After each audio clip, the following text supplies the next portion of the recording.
আপনি যদি একজন ইমো ব্যবহারকারী হয়ে থাকেন তাহলে ইমোর এই দুইটা গুরুত্বপূর্ণ কাজ অবশ্যই শিখে রাখুন। সবার প্রথমে আপনি আপনার ফোন থেকে ইমো অ্যাপটি ওপেন করবেন। এরপর আপনার প্রোফাইল ফটোতে ক্লিক করবেন। আপনারা এখানে একটা অপশন পাবেন সিকিউরিটি অ্যান্ড প্রাইভেসি, এই অপশনে ক্লিক করবেন। এরপর আরও অনেকগুলো অপশন দেখতে পারবেন। সবার প্রথম অপশনটি দেখুন চ্যাট অ্যান্ড কল প্রাইভেসি, এই অপশনে ক্লিক করবেন। ক্লিক করার পর দেখুন প্রাইভেসি চ্যাট অপশনটি দেখতে পারছি, আপনারা এই অপশনে ক্লিক করবেন। সবার আগে আমাদের জানতে হবে এই অপশনটার কাজ কী। এই অপশনটা অন করলে আপনি একসাথে এই সবগুলো সুবিধা পাচ্ছেন। প্রথমে বলা আছে টাইম মেশিন, এর মানে হচ্ছে আপনি চাইলে আপনার পাঠানো যে কোনো মেসেজ আপনি আনসেন্ড করতে পারবেন।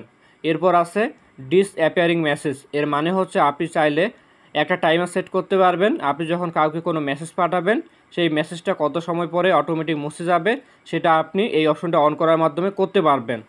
এরপর আছে blog screenshot copy share and download, মানে আপনি যার সাথে ইমোতে কথা বলবেন সে আপনার ইমোর চ্যাট লিস্টের কোনো স্ক্রিনশট নিতে পারবে না। সেই সাথে আপনি যখন কারোর সাথে ভিডিও কলে কথা বলবেন সেই ভিডিও কলটি সে তার ফোন দিয়ে রেকর্ড করতে পারবে না। এছাড়াও কোনো কিছু সে কপি বা ডাউনলোড করতে পারবে না। সবশেষে আছে এন্ড টু এন্ড এনক্রিপশন, এর মানে হচ্ছে আপনি যে মেসেজটা তাকে করবেন সেই মেসেজটা সিকিউরভাবে তার কাছে যাবে। আপনি যদি এই সকল সুবিধাগুলো নিতে চান তাহলে এনেবল অপশনে ক্লিক করবেন। এরপর আপনি যাদের প্রোফাইলে প্রাইভেট চ্যাট অপশনটি অন করতে যাচ্ছেন তাদের প্রোফাইলগুলো এখান থেকে সিলেক্ট করবেন। সিলেক্ট করা হয়ে গেলে এই টিক চিহ্নে ক্লিক করবেন। এবার ধরেন আমি যদি এই প্রোফাইলে প্রবেশ করি, প্রবেশ করার সাথে সাথে আমার স্ক্রিন রেকর্ড বন্ধ হয়ে যাবে। শুধু আমার না, দুই পাশ থেকে স্ক্রিন রেকর্ড বা স্ক্রিনশট নেওয়া বন্ধ হয়ে যাবে। আমি যদি দুই আঙ্গুল দিয়ে স্ক্রিনটা উপরের দিকে সোয়াইপ করি তাহলে দেখুন আবারও নর্মাল মোডে চ্যাট করতে পারবো। এইভাবে আমরা যদি চ্যাট করি তাহলে কিন্তু সে আমার মেসেজের স্ক্রিনশট নিতে পারবে, ভিডিও কল রেকর্ড করতে পারবে। আপনি যদি আবার উপরের দিকে সোয়াইপ করেন তাহলে আবারও প্রাইভেসি চ্যাট অপশনটি অন হয়ে যাবে। আপনারা প্রাইভেসি চ্যাট অপশনটি অন করে কারোর সাথে কথা বলে অনেকগুলো সুবিধা পাচ্ছেন। এবার দ্বিতীয় সেটিংসটা দেখি।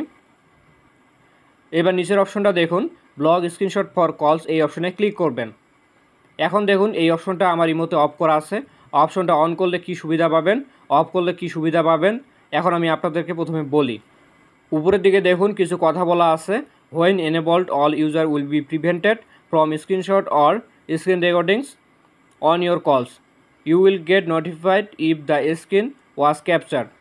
এর মানে হচ্ছে আপনি যদি এই অপশনটা অন করেন তাহলে আপনি যাদের সাথে চ্যাট লিস্টে কথা বলেন তারা চাইলে আপনার কোনো মেসেজের স্ক্রিনশট নিতে পারবে না। সেই সাথে আপনি যদি তাদের সাথে ভিডিও কলে কথা বলেন সেই ভিডিও কলটি তারা স্ক্রিন রেকর্ড করতে পারবে না। যদি স্ক্রিনশট নেওয়ার চেষ্টা করে তাহলে আপনাকে নোটিফিকেশনের মাধ্যমে জানাবে কি আপনার মেসেজের স্ক্রিনশট নেওয়ার চেষ্টা করেছে।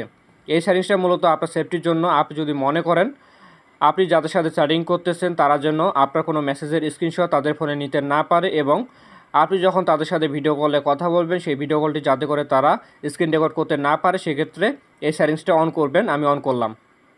তো এই ছিল ইমোর দুইটা গুরুত্বপূর্ণ সেটিংসের কাজ। আমি অলরেডি ইমোর অনেকগুলো সেটিংসের কাজ দেখিয়েছি।